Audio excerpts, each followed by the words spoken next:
Lilian Le Breton, directeur sportif de l'équipe Direct Énergie.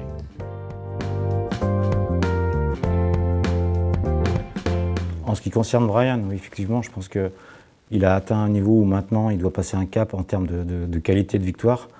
Donc ça va forcément passer par des séquences où il sera obligé de sacrifier, on va dire, quelques courses pour pouvoir performer encore plus sur les grands monuments, quoi. Donc ça va passer, encore une fois, voilà, par des préparations qui vont l'amener à être avec des sensations optimales sur le jour qu'on aura choisi. Non, pas forcément moins de courses par étape, mais des courses par étape plus ciblées et des séquences où finalement on va décider de le laisser plus régulièrement au repos, de façon à ce qu'il magasine un maximum de fraîcheur physique et psychologique pour l'événement qui va être entre autres le Tour de France. Évidemment, on compte sur Lilian pour qu'il confirme un petit peu sa première saison chez les professionnels. Voilà, d'essayer d'optimiser un petit peu, voilà, cette fenêtre de tir pour gagner.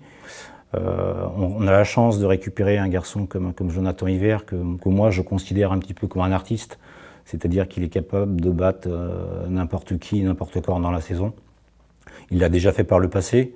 Malheureusement pour lui, ça fait 2 ans qu'il n'a pas renoué avec le succès, 2 ans même plus, je crois. Et l'heure est maintenant venue pour lui de redevenir ce qu'il était avant, en essayant encore une fois de gagner des courses, quoi. Moi, Jonathan, c'est pas un garçon compliqué, donc je pense que l'équipe Direct Énergie lui convient parfaitement en termes d'ambiance. Je pense qu'il a très vite trouvé ses repères. Les garçons qui l'entourent, il les connaît parce que ça fait quand même maintenant un certain temps qu'il est professionnel.